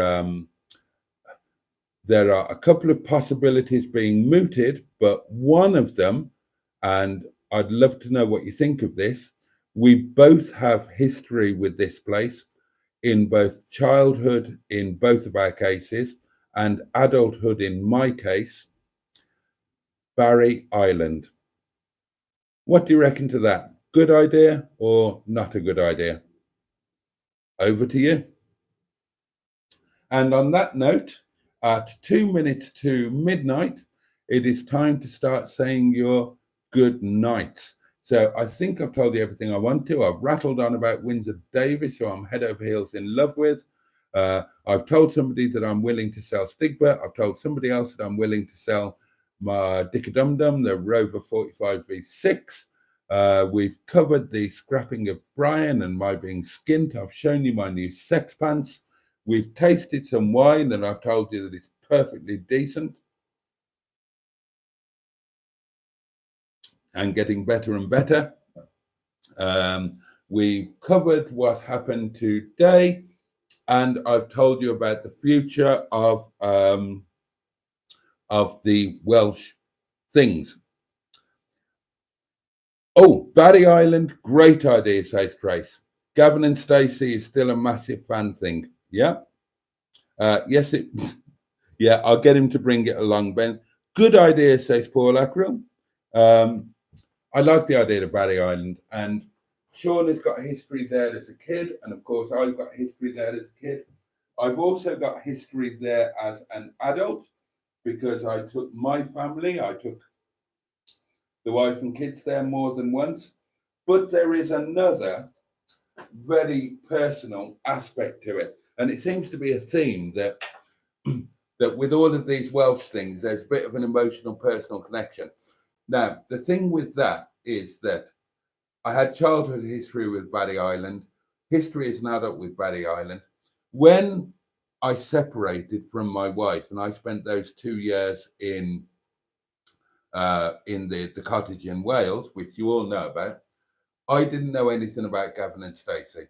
I wasn't a television watcher. I'm still not. Um, Obviously, initially during the old separation, then things were hard, things were on my mind. I had a lot of time, and from a local second-hand shop or discount store, I bought a Gavin and Stacey DVD. I think it was series 1. Never seen it before, didn't know anything about it. I was looking for things to I'd bought a television for the place and a DVD player, and I was looking for things to just zone out to and take my mind off. And I fell head over heels with Gavin and Stacey, and I'm still head over heels with Gavin and Stacey. Absolutely head over heels. To the extent that I bought all of the other DVDs and got all of the extras and the outtakes and everything I could lay my hands on. And then when I started, when I recommenced my traveling and everything, I took them with me with my little Sony Vaio laptop so I could have Gavin and Stacey wherever I was. And I'm still a massive, massive fan. So there you are. That would be a bit of a bit of background to Sean and I doing a Boaty Island episode. I think it's a good idea, and if the weather was nice enough, this would be potentially, this could be a fortnight next Monday, so 3 weeks away from today. Maybe the weather would be good enough that we could take Minge back and do it in a convertible. I quite like the idea of doing it relatively soon, so that we're not going to be doing it in full season when the place is going to be absolutely heaving. It would be nice to do it a little bit earlier when it's going to be relatively emptier. So I think sooner rather than later for the Boaty Island one. Good night, Jason and everyone, says Trish. Oh, Ross, I love that one. That could be it. Live stream title: Tobogganing in Sex Pants, or Tobogganing in New Sex Pants, even. Russ, I like that. I think you're in, mate. I think you've done it. Good night, chat, and good night, Boaty mate, says John. Good night to you. Shall we open the book, says Ben, on the price of a nice cup of tea, a coffee, and a portion of chips in each location? Yeah, totally. Let's do that. Oh, and Ben's opening the book with Boaty Island, £8. Oh dear, we're going to have fun with this, aren't we? We're going to have fun with that.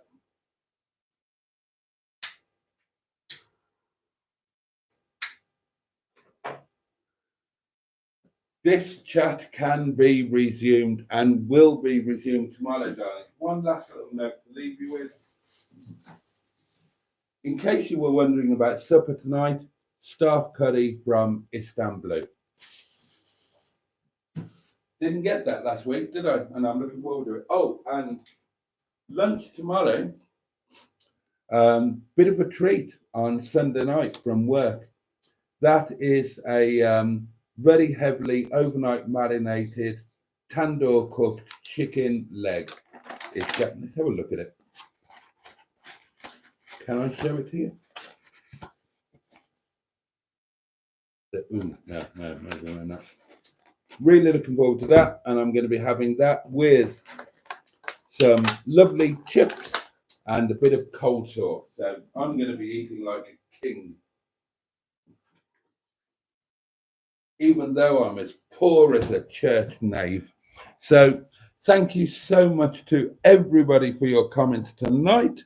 Let's have a look. I love the idea of having we should make that a thing. Everyone I do with Sean, we should have a tea, a coffee, and a bowl of chips, and do exactly that. Compare the prices. Good night, all, says Peter P. Night, all, says Jimmy Quinn. Night, all, says Trace. See you all tomorrow on Captain Mustard's stream, and then after that on mine, of course, Trace. Don't forget that, because I will be back at 11 o'clock tomorrow night, darlings, and we can carry on this wonderfulness. I have to say a massive thank you to Sherry for becoming a channel member. A massive thank you to Joe for once again becoming a channel member. And thank you to John for renewing his channel membership, and that's 7 months now. And just oh, hang on, Ben Brennan Smithy. He's a lovely looking boy, not in the conventional sense like Gavin or Enrique Iglesias, but he's got a lovely spirit, a confidence, if you will, that you rarely find in a fat man. Tomorrow, let's do all of the Gavin and Stacey quotes. Let's work up to a Bali Island trip. Tomorrow night, remind me, you lot, tomorrow night, all of the Gavin and Stacey quotes, I know them all off by heart. I'm a total Gavin and Stacey geek. And I haven't been, and here's the tie-in, I've not been back to Bali Island since I got into Gavin and Stacey. And I got into Gavin and Stacey because of the marriage breakdown and separation and whatnot. And then Bali Island was the childhood thing. So it all ties in. And I'll tell you a really embarrassing thing. When they did the most recent episode, that Christmas episode, I was with Boo, and we watched that at her house in Leicester. So it must have been before we moved into Matlock Bath, and I cried like a baby, and she thought I was an absolute fucking. She couldn't believe it. She couldn't believe it because I don't watch television, so the idea that I actually insisted on putting the television on, I watched that, and then I cried when Nessa proposed. Oh dear. Don't piss me off again, says Joe. I will try not to. Of course, says Trace. I always mention yours at the end of mustard streams, if not loads of times in the main. I know you do, and you're lovely. Big love to all, says Joe. And Neil, save them for tomorrow. Chicken boona, lamb boona, prawn boona, keema mushroom rice, and 9 poppadoms. Oh, and a sagaloo too, Pam. Save them all for tomorrow. Bali Island is a place I want to go, says Joe. Neil's mum was telling me all about it. Well, let's have a community trip there, Joe. We can do that. My mum loved it there, to be honest, says Neil. I loved it there when I was a kid. Nessa, look, I think you're a cracking bloke, Dave, but let's face it, you're riddled. That was a brilliant line. No more. Save them all for tomorrow night. Tomorrow night, we will do Gavin and Stacey. In fact, Gavin and Stacey will be the theme up until we record the Gavin and Stacey episode and the Bali Island episode. I suggested I had a chat with Sean on the phone just before the live stream, and I asked him if he would like to do some more, and he said, yeah, absolutely. And I suggested Bali Island, and he thought, yeah, great. So there you go. There you go. No more, Neil. You know as I like the bumper cars. I love it. I love it all. Right, we will pick this up tomorrow. Please don't forget. Log it in there tomorrow night, and then on Gavin and Stacey. We'll have 2 or 3 weeks of Gavin and Stacey theme. And on that note, darlings, I'm going to love you and leave you. I've already thanked you all, and I've thanked the people who've become channel members, and just thank you all again. I've loved tonight. I've really been, yes, Joe, we will do it as a community trip. Absolutely. I love you. I know, Trace. I know. That's what got me. Totally got me. And I just cried. Darlings. I've been really looking forward to tonight, and it hasn't let me down. And you haven't. I've loved it. I've loved every minute of tonight. And thank you so much. Please have a safe and peaceful night. Have the best day that you can tomorrow, and take the best care of yourselves. So much love from me. God, yeah, I know, Joe. I've got to end this, otherwise we'll be talking Gavin and Stacey all night. They're off on one now. So much love from me, and I can't wait to catch up with you tomorrow, 11 o'clock, Tuesday night live. Please don't miss it. I'm so looking forward to seeing you, and we will carry on. I might even wear my I won't wear my sex pants. Good night, darlings. But you and indeed, bosh.